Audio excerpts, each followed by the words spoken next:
Welcome, everybody, to the 18th episode of the Sales Call Overhaul. Thank you for joining us. Our guest today is Dennis Demori. Thank you for being with us today, Dennis. Thanks for having me. All right. We are going to be giving away our $1,100 Sales Call Overhaul package every week live on the air. This week's winner is Mark Firth. And we will be going through that call next week. So this is the notification for next week. Mark, we're going to transcribe your call and we're going to go through it and we're going to figure out how to boost that close rate 10 or 15% in your next 2 or 3 phone calls.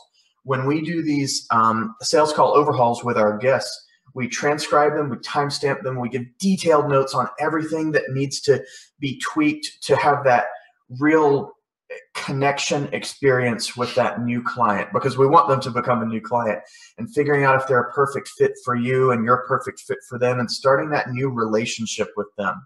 So that real zero pressure style of selling and figuring out that fit. We'll grade you on 9 different areas of focus. We'll show you your 3 key areas of highest, fastest leverage, and we'll package it all up and hand it back to you as a reference manual for your future calls. So we're looking forward to doing that. I'll get in touch with you directly as well. So to submit a call for to win these sales calls, overhauls, then you need to message our page. It's facebook.com/salescalloverhaul. Message our page, and you'll see in the options there that you can submit to win a sales call overhaul. Our next week's guest is Courtney Kostelecki, and he is an accomplished copywriter, and also he has done a lot of call scripting for various types of calls, high-ticket sales and call centers and things like that. He's got vast and varied experience. Let us know who you want to hear as a guest. We are excited to bring on new cool people like Dennis, like Courtney, and we want to keep on doing it. So, Jason, wow. Will you introduce our guest? All right. Well, this is Dennis. Okay, we can go home now. So Dennis is a marketing consultant. He's a freelance direct response copywriter. And I love this phrasing. He's a location independent business owner. Oh, where'd he go? Currently living in Mexico City. That is where he is broadcasting from today. And he's been involved in sales and marketing for over 10 years. Before becoming a copywriter, he worked for several advertising agencies as a brand strategist and got to work with some pretty cool clients, some nonprofits, and a Fortune 500s. You may have heard some of these names: Mattel, Nestle, General Mills. And when he's not working, he tells me he's a fitness nut and enjoys cooking, reading, and photography. So we might have some photography stuff to talk about. So Dennis, welcome. Thanks for being here. Thank you. Thank you. That bio is all true. good. That's the kind of bio we want.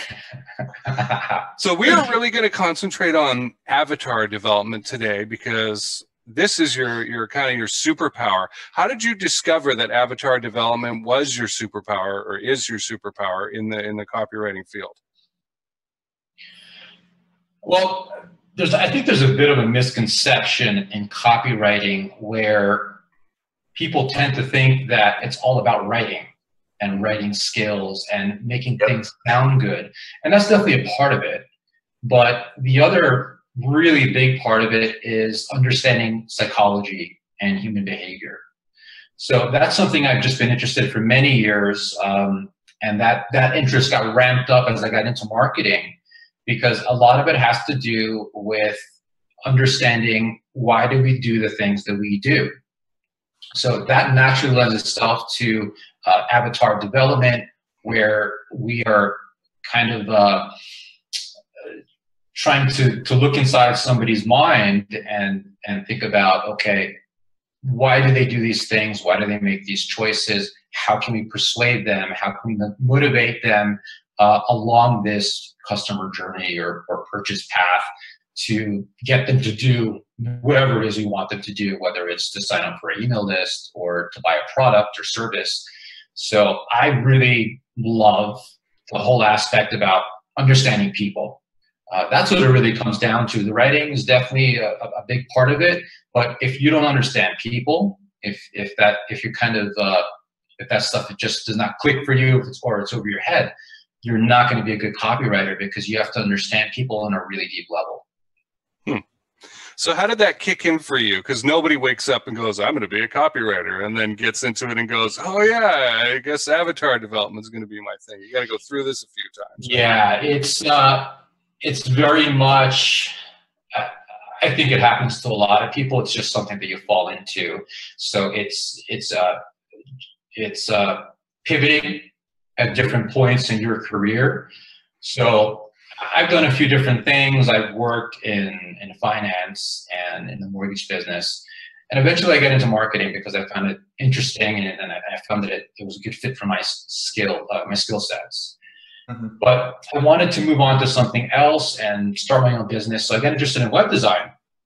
But that was a very brief business and quick failure because I started building websites, and actually I only built one. I just built one for my brother, and that was it. And he needed somebody to write the copy for his site.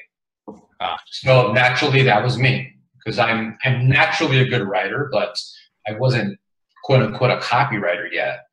But I did it anyway, and I started reading up a little bit on web copy and how to do that effectively. And then it was just a process of going down the rabbit hole where I was talking to other web designers and hearing about the need for good copy. So that kind of had made a light bulb go off in my head, and it got me thinking, you know what, I'm just naturally better at writing than I am at this technical stuff and the design. So that's the path that I pursued, because I forget if it's Tim Ferriss or it may have been someone else, but he asked a couple of good questions, like, what do you find easy that other people find difficult? And for me, that's writing. And the other question is,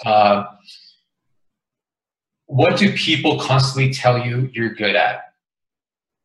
That's another good one. And I've noticed that quite a bit as I've been more prominent on Facebook over the past 9 months or so.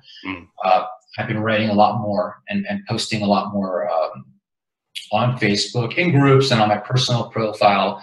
And I've been fortunate. I really appreciate it to get a lot of nice comments from people, both on my post and privately via message, where they say, hey, you're just a really great writer. How do you write so well? The stuff that you've been sharing is really high value. So that is affirmation or confirmation that I'm on the right path. Right. And that can also be an external question for finding that avatar too. What are people telling you? Okay, well, your people are people that need that thing that people tell you you're good at. So of course, naturally, but we don't think that way all the time. Exactly, and that's actually something I discuss with clients. And the way I break it down is I give them 3 mediums, and I ask them, what are you best at, and what do you enjoy the most? Because you don't want to do things you hate, right? So, do you feel more comfortable writing and good at it, or do you feel your strength is in audio, like podcasts, or do you feel you're strongest on video, like YouTube? So I think that's really important, because I don't believe in the idea that we should try to fix our weaknesses. We're going to have them. I mean, you don't want them to be so bad that they hinder you. But where we need to focus is our gifts, is our strengths, because that's something that no one else has. And we can't really change that. So professional cyclists needs to work on all of their cycling weaknesses, but they don't need to work on their targeting weaknesses and their shooting weaknesses. Right. You focus on what you're good at. That's your 80-20. That's where you go deep. So that's a good example. Actually, with the cyclist. If you're a professional athlete, or if you're a marketer or a business owner, focus on what you're good at, because all the other stuff, I mean, and you've heard this before, delegation, automation, cast it off to somebody else. So if you're not a fantastic writer, hire somebody like me, hire a copywriter, hire somebody who does this all the time and is good at it and enjoys it, because that way you can focus on your highest leverage activities, and that's going to help you accelerate your business much faster. I've seen a lot of business owners get stuck in a trap right around here, thinking that they are deficient in some way. Yeah. And because, okay, so you're not a great pilot. Do you need to be a great pilot to ride a bicycle? Do you need to be a great pilot to be a great swimmer? It's a totally different thing. So Michael Jordan is all around amazing in basketball. In another sport, we won't mention any particular sports, he's not quite so amazing. Does that mean he's deficient in his perfect ideal role that he retired from very successfully? No, it's a different sport entirely. Yeah, and if you're familiar with Scott Adams, he's written about the talent stack. Oh yeah. It is just another way of talking about skills. And if you're good at one thing, great. But if you can add another skill or two more skills, yep, and get to a level where you're, say, top 10%, yep, that creates a really incredible combination that you can leverage. Like in his instance, he's not the world's best writer. He's not the funniest person in the world. He's not the best cartoonist. But when you combine those three things into his Dilbert comics and the political analysis he's been doing since the last election, then he's like top 1%, and nobody can touch him in that sense. That's something that I look for with employees and partners and stuff like that as well. Our producer Emson is a great example of this. He's good at everything he does individually. He's great with APIs and with automations and figuring out tech stacks and things like that. But he also does media production and can kind of, it doesn't take him a long time to conceptualize what needs to happen. And that skill combo there, I mean, along with the cheerful attitude, the general hyper confidence, but that skill combo there is incredibly valuable to us compared to someone who can only do one of those at a time and having to find 3 different people to do that kind of stuff. Yeah. Right. So Dennis, when you're creating an avatar, what are the key elements, the ones that you must get right? Well, one simple way to break it down is you're going to focus on the pleasure and pain, right? Okay. So you're going to focus on those. Let's start with pain points, because with pain points, you're looking at those problems, challenges, obstacles that people have. Why are they suffering? Why isn't this working? Why haven't they gone from point A to point B? Because that's what happens with people who are consumers buying a product, right? They're looking for some kind of remedy for their solution because something is not the way they want it to be. It could be you're selling a car. It could be selling a certain type of coffee, and you're looking for something that's highly caffeinated or just has a certain taste, but you focus on that problem. And then the other part of it is, what's the pleasure? And I think a lot of marketers and copywriters tend to either ignore this part of it or not focus on it too much. And they just focus on the negative side of the things that people are struggling. We use that word a lot in copywriting. Are you struggling with ... But the other part of it is, to use another copywriting and direct response term, is future pacing. So we want to paint the vision of that bright future. Once you're enjoying the product or service, what is life going to be like after? Whether it's you working with a coach, whether you've bought your brand new car, whatever that is, we want to focus on the pleasure aspect of it, because that's powerful too. And you want to get people excited about using your product and seeing how their life is going to be better once they've used it.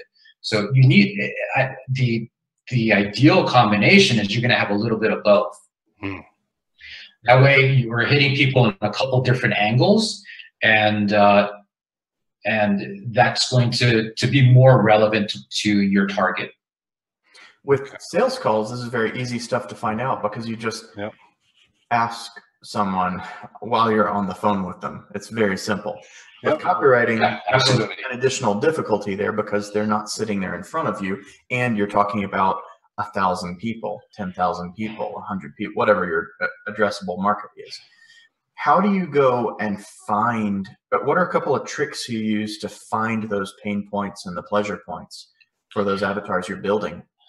Well, or discovering, rather, not building. I should. Yeah, it's a discovery phase, right? You obviously may come into it with your own assumptions or personal experience or background knowledge, but you try to be the person who is looking at it with fresh eyes, right?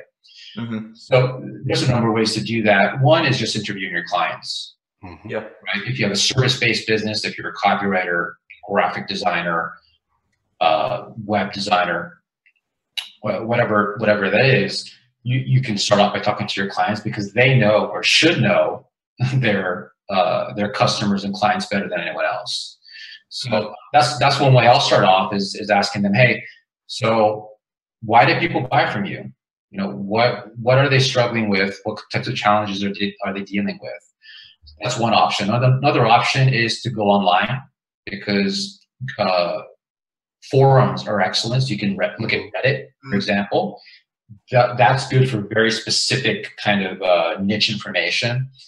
But what I really like that I see more and more people talking about are Amazon reviews. I was going to mention that. Yep, yeah. I've seen that a couple of times. Okay, so you like that one too. Good. I do because, for example, let's say I'm doing this right now, actually, for a client. Let's say you've got a supplement client, and they are selling a protein powder or a fish oil. You can go look at common reviews, and I'm not really interested too much in the average star ratings. I want to see the best ones, and I want to see the 1-star reviews. I want to find out if there's like a major deficiency in the product. What do people hate about this? Or it's also really good. Ty Lopez has mentioned this, and I think it's a good point, which is, what do people say? I wish blank. You know, I wish I had this, or I wish I could do this. Or so that I wish line is really good because it helps you with your positioning, maybe, or it could be product development. Like if you're a personal development coach and you see people saying, I wish I could deal with anxiety this way, then that gives you something else to latch onto with your market. So number one, interview your clients. Number two, look at reviews. And then number three, or 3 and 4, you can look at what people are saying on competitor sites. That's real good. And then number 4 is, if you can, try to get direct access to the customers, whether that's through chat transcripts, or interviews, or if you can get them on the phone. So you're going to pull from different resources, ideally, and that obviously might not be something you can do in every situation. Sure. Especially customer interviews, that's kind of a tough thing to do sometimes. But it's good if you can approach it from different angles, because then you can that one's powerful enough, though, that it's worth doing some social engineering for. Like the thing that comes to my mind would be saying, hey, I'm building a new survey program for this industry, and I would love to interview your customers on this. I'll provide you the data on that stuff. Absolutely. So you could partner with a possible competitor and interview their customers for that, and maybe get away with it. You never know, but that's worth really getting creative on that stuff, because this is something, the way you're talking here is very different from think about it a lot, go inside your own head and figure the customer out based on your own thoughts and feel it. No, you don't do that. Customer. Right. It's just not going to happen, is it? You're not going to get real data that way, and you're not going to actually end up knowing what you think you're knowing. Any good copywriter is going to tell you that Copywriting is about 80% research, and then the rest of it is the writing and editing. It's really a research position. And that goes back to the point I was making earlier in our conversation, which is that copywriting is heavily about understanding people, psychology and behavior. And that's what market research is going to help you with. The copywriting is just how you package that message. But you don't understand who you're talking to, you're never going to really package it the right way, in a way that's relevant to them, that's persuasive and makes them do whatever type of action you're driving them towards. Right. This is something. Go ahead, Jeremy. Okay. This is something I would say coaches and consultants are particularly vulnerable to, because they have their business built around the fact that they know a lot of stuff. In some way or another, it's about them knowing things, right? Knowing the right thing to do. And so even if it isn't their ego tied up in it, their business brand is somewhat, their business ego is kind of tied up in knowing the stuff. And so they tend to be really bad at doing the necessary research. They tend to get really in their heads on that stuff. So I'm really glad you're driving that point home. Thank you. That's really valuable for our audience here. It's also generally not a fun thing to do. Well, good point. That's very good. It's. I mean, this I is can't. The work part. This is really actual work. This is the ditch digging of the writing world. Yeah, and Ramit Sethi has talked about it a lot too. He's very big on research and testing. Yes, and he's fanatical about it. Where he said that he's spent maybe 2 years doing research on a product before releasing it. So he understands very well that is like that's the 80-20. That's where you should focus most of your attention. It's how you're going to be able to create a relevant message. And if you look at his courses, they're very good. They're high ticket, and he knows his audience inside out. So it's because of all that upfront work he does, because people want to get into the product development part. That's the fun part, right? Sitting around thinking of ideas. And I've told clients this who have basically done it backwards, where they go into product creation when they haven't done the research. And then we need to take a few steps back because we don't really have a good handle on our target. Right. And we are not offering something that we're sure that they want because we've never validated the product. You know, a lot of business owners miss this, but when you're selling any kind of product or service, there is a kind of logical sequence to it where you have to go through step 1 and step 2 and so on. And we want to jump to the fun part of creating the product or designing the logo for the product or the course and those types of things. And I get that, but we do need to kind of slow down probably a lot. And if we spend more time on that early stuff, we're going to be much more successful further down the road when we finally launch. That's a great example of something Jason says pretty frequently. Slow down to speed up. I'm certainly not the inventor of that phrase, but yeah. So clients can come to a writer with a screwed up avatar because they've created something in isolation and never sold it, never validated it. What do you do to fix that, if so? Because I'm sure it's not a pleasant conversation. I've been in that situation myself. Well, you need to be upfront with the client. Right, and I tell clients this: I'm going to be the bad guy sometimes, right? And clients appreciate that with me. That's great positioning right there. Yeah, they've said it a few times, and they've said it in testimonials too. Like, Dennis is no BS, and he tells me what I need to hear, even though maybe it's not what I want to hear. So that's a good thing. I like that for my positioning as well, because I'd like to be perceived that way because I care about my client's business. I want them to do well. But I have had that happen where they come to me and they already have the products created, or even worse, they have a value ladder.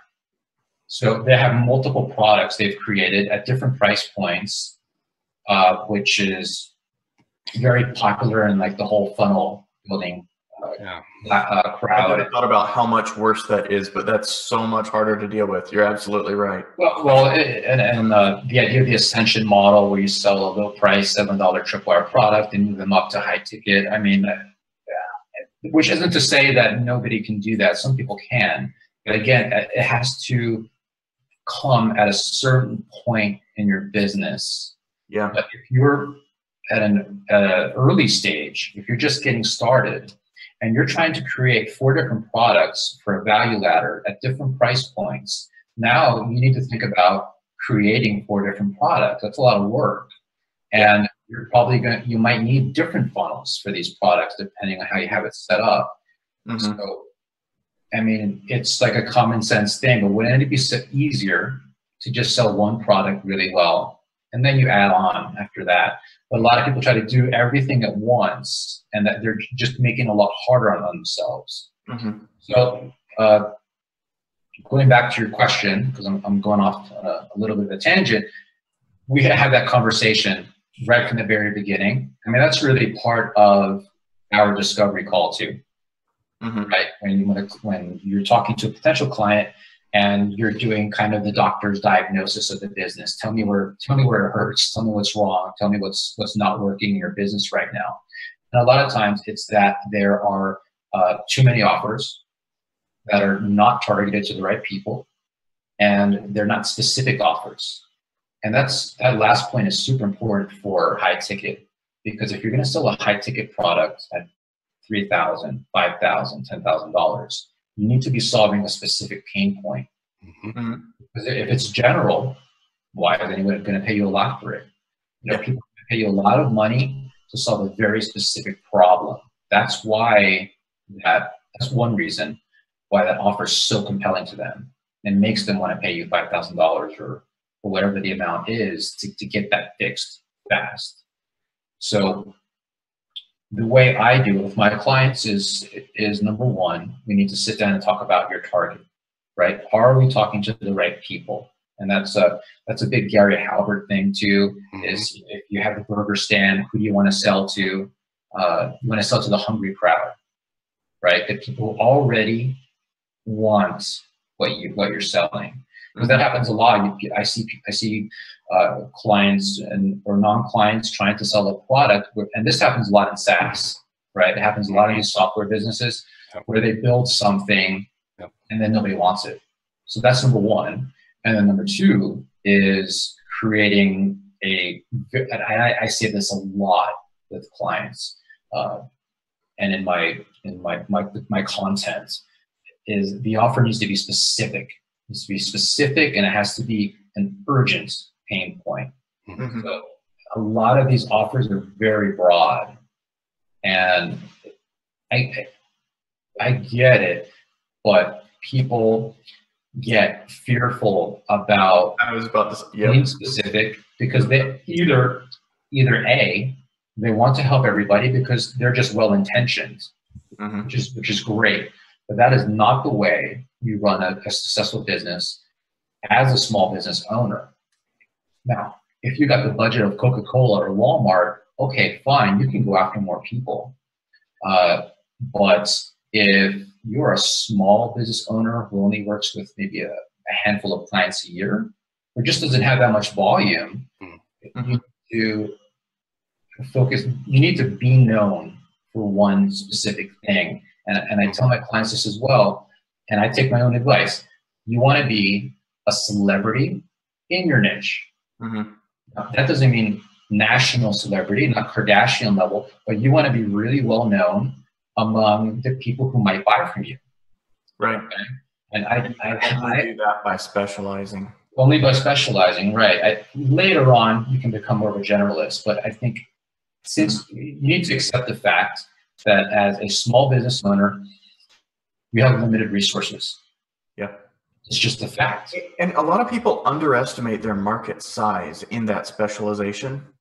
You're not going to have less clients because you're specializing here. You're just going to have, instead of clients all through this area, you're just going to get all the clients in this little area over here.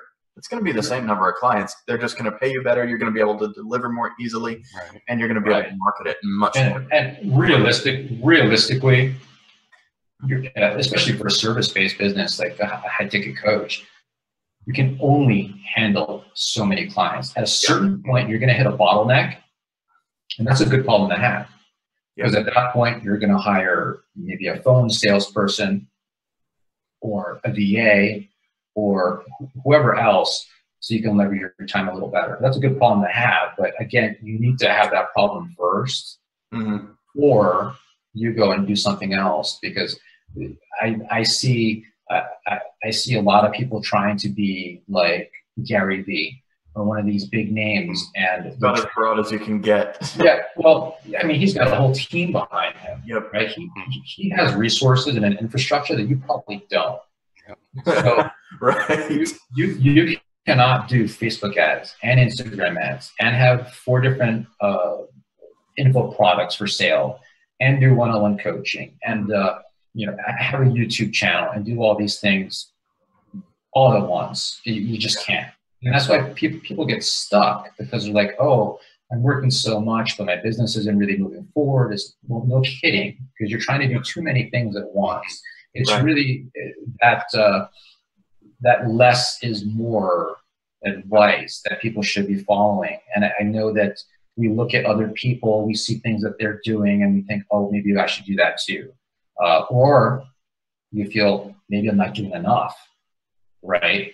But both are wrong, because I do not care what other people are doing or in their business. I don't care what other copywriters are doing. For example, I mean, I kind of do, because they're my peers. So I see what they're doing, but I don't think of it in like a competition sense. I may take ideas, but I mean, I've got to have my blinders on to focus on just my offer, my niche, all those things, because it's very, very easy, especially in social media, where a lot of us are in these different business and marketing groups. And we're being advertised to constantly. Yeah, it's a constant comparison game. And that's unhealthy, because it just ends up slowing you down. Instead of having the blinders on, having like relentless focus. Steve Jobs talked about that too. Cutting products out from their product line, and then the business grew. And I know he gave Zuckerberg the same advice. So less is more, right? The more you can focus on 1 or 2 things, do them well, get known for that, I think the better off you're going to be. Agreed. Yeah. So, Dennis, have you worked with phone funnels before? And we'll wait till the delicious coffee brewed in Mexico is consumed. Well, yeah, but I don't really think of them as phone funnels. I just think of them as high-ticket funnels that have a phone element to it. That's just a tactical component, right? Okay. So, what important things need to be included in there from your marketing strategist, copywriting perspective to get great results? Well, number one is that we need to think about awareness levels, right? So the idea of funnels has been really popular the past couple of years, especially with ClickFunnels, but it's not a new concept or idea. Direct response copywriters have talked about this for a long time, where you're basically just guiding people through various levels of awareness and market sophistication, where first they don't know anything about you, or maybe they don't know anything about your niche or what you sell. And then at the end of the funnel, their customers or the repeat customers, they know you, love you, evangelize you, and all that. The idea of funnels today that ClickFunnels has made really popular is just the technical part of it. Yep. The psychology does not change. Yeah, the overall process has been around since the idea of marriage. Sure. Yeah, it's nothing new. Number 2, as far as the phone component of it, is that by the time they get on the phone, they're already they're warmed up and pre-sold, right? That's absolutely necessary. Yeah, yep. Yeah. Otherwise, what do you have? You just have a cold call, right? And I did that for a long time too, or earlier in my career, and that's a tough sell, right? Because people that's don't relatively miserable and non-lucrative. Yeah. Yeah, it's tough. It's tough.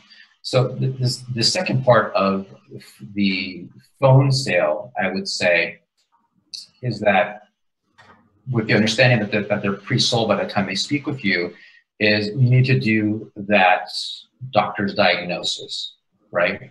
Where number one, you start off with what is the problem, what is the pain point, the challenge. You start with the problem first. Some people do this backwards, where they start talking about the offer. Mm-hmm. But you don't want to do that. You don't want to talk about the offer, and you don't want to talk about pricing in the beginning, because you don't know what exactly is your problem just yet, and you haven't crystallized it in a way that makes it really specific and clear and, for lack of a better word, painful, right? So it's the same flow of a long-form sales letter. Number one, we start off with a brief introduction, right? Hey, I'm Dennis, and this is what I do. Tell me a little about you and your situation. Yeah. So tell me about what you're struggling with. Tell me about the problem. And then we want to amplify it a little bit. And this is a piece that I think a lot of people miss in their copy and in their phone sales. Because once I know what your problem is, I need to know, why haven't you fixed it? Yeah. Right? What is stopping you? What is... That's a good point there.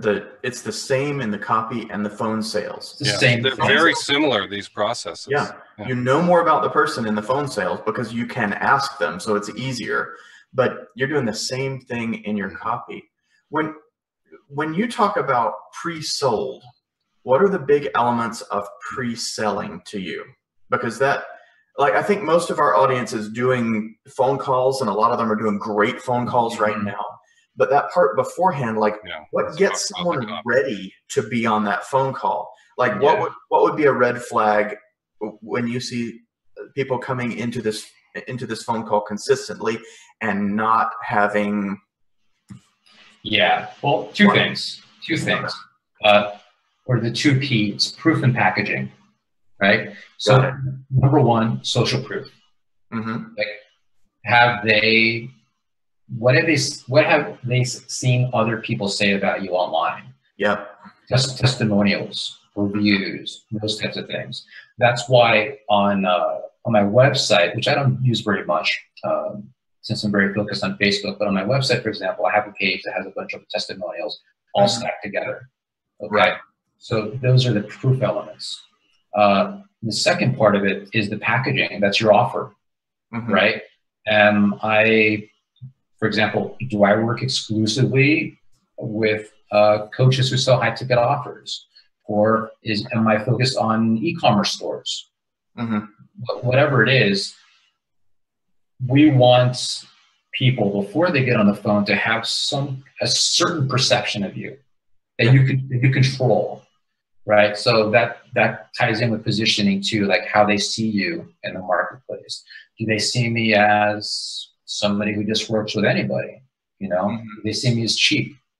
Do they see me as high-end and expensive but worth it? Right? Do they see me as a generalist or a specialist? Or do they see me as somebody who focuses on email marketing or just webinars?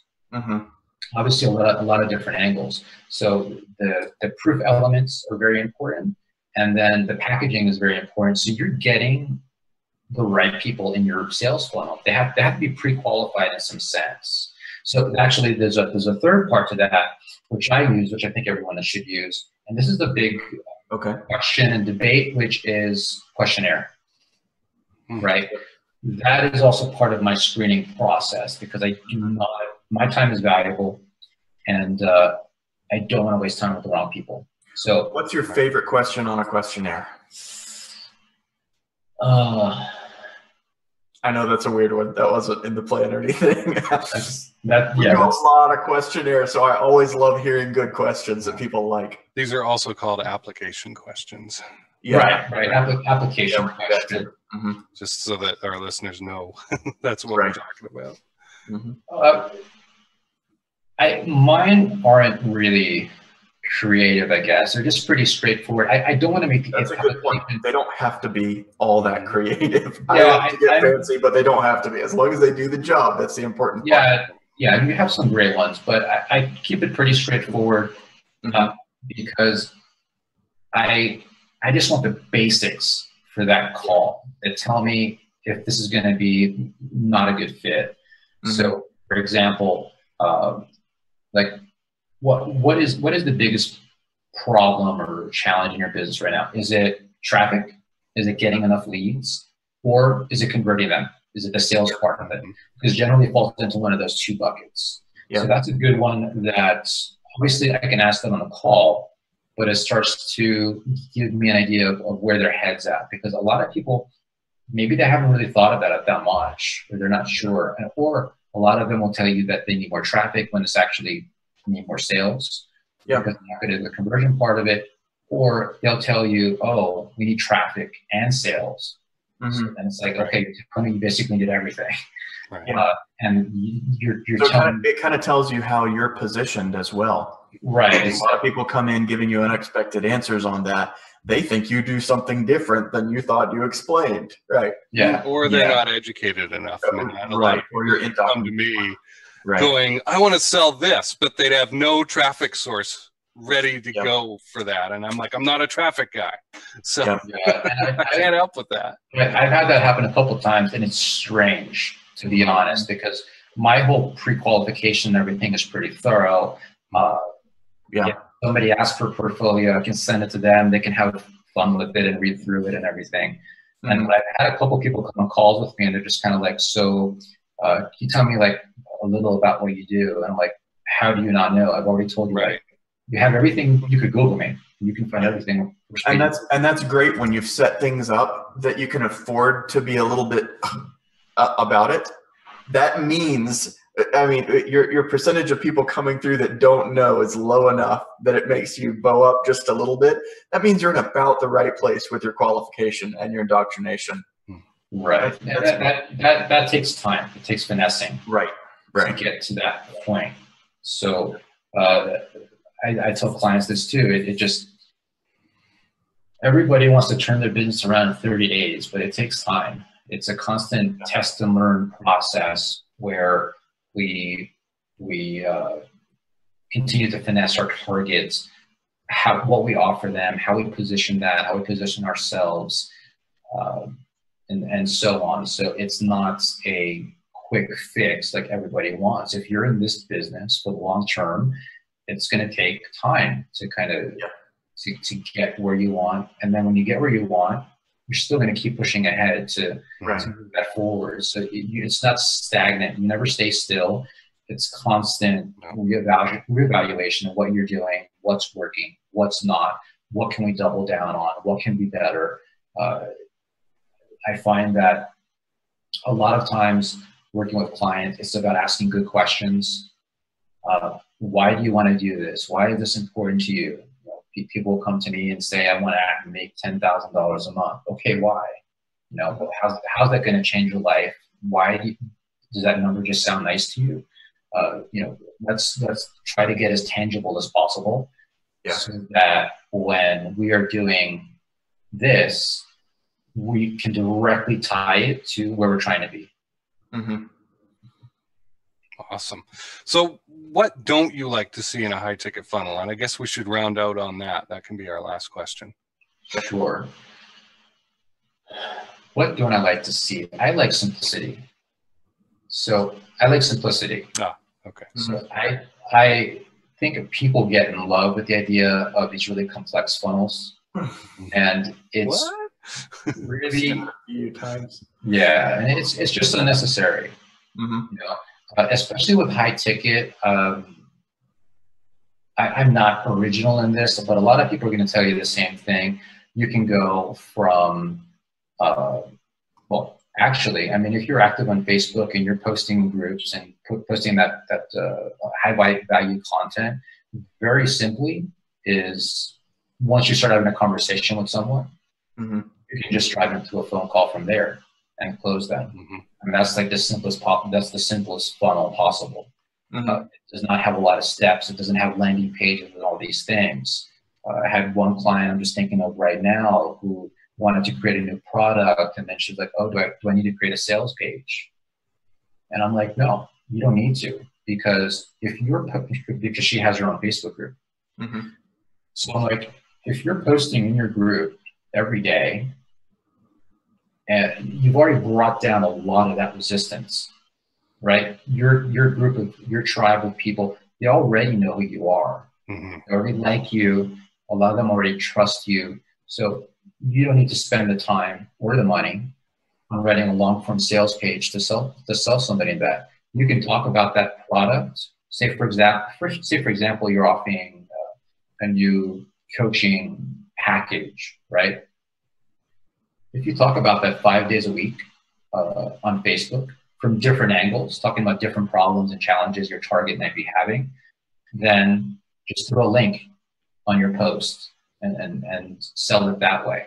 So that's one way to do it. And obviously there's like a simple webinar funnel too, where you drive people to webinar and pre-qualify them that way and get them on a phone. So those are two simple ways to do it. I really don't think it's necessary to have like all the lead magnets and value ladder and all these things. I know that a lot of people have that perception that, oh, if I'm going to sell high ticket, I should probably sell them something low ticket first, and then they're going to do the whole ascension perception. Yeah, and that is totally not necessary. I'm not saying it doesn't work. I think it works. There are any number of things that can work. Yeah, yeah, a lot of things work. I'm looking at what is going to be the most effective the majority of the time. Yeah. Right.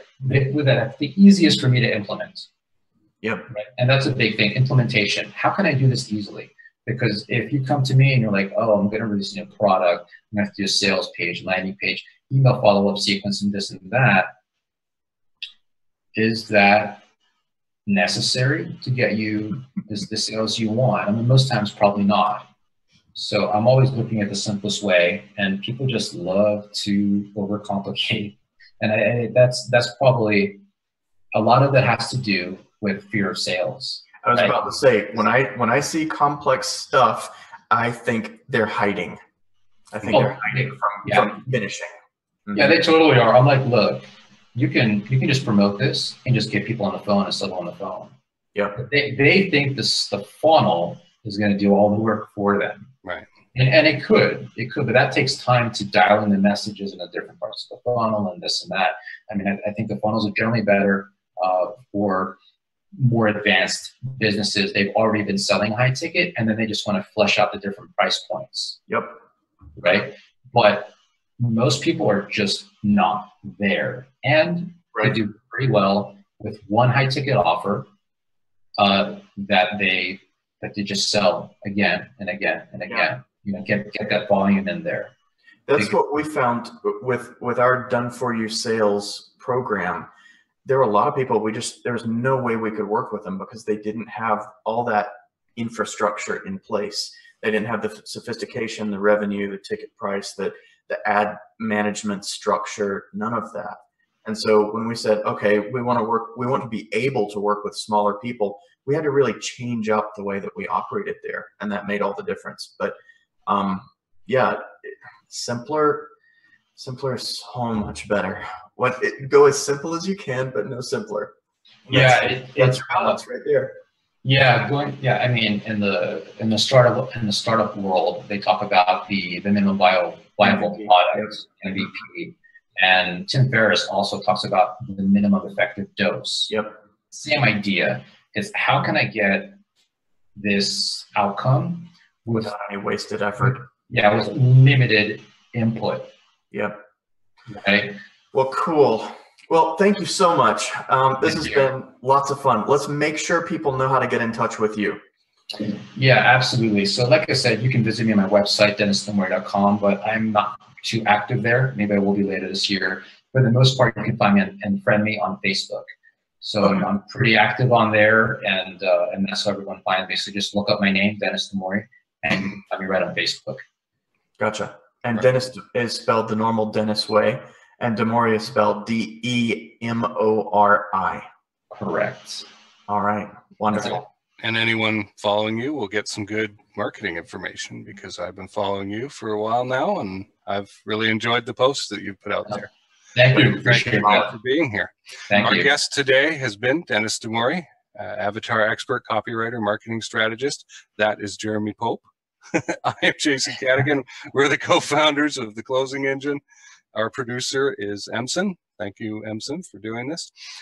Tune in next week, and we'll be interviewing copywriter Courtney Kostelecki. We'll also be looking at a sales call overhaul, real one. Haven't done one of those in a while. So congratulations to Mark Firth for winning that. And you can join us if you're not in the group and you're seeing this maybe on YouTube or something. You can go to facebook.com/salescalloverhaul and message our group to join. So thanks for joining us, and we'll see you next week.